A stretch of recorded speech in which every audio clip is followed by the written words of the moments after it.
Hey guys, welcome back to the channel.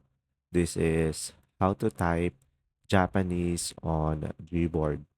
So, first one is simply go ahead and open up Google Play Store and tap the search icon and the search bar at the top. And of course, just simply search for Gboard and make sure you are running the latest version.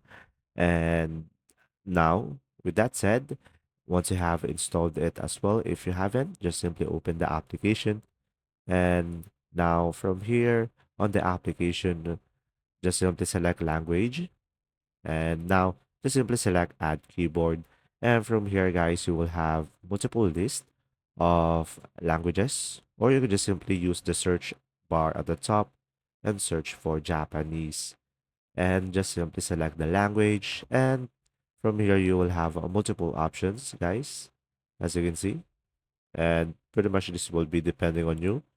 And after that, you can just simply go ahead and provide all of the necessary information needed based on your personal preferences and select done.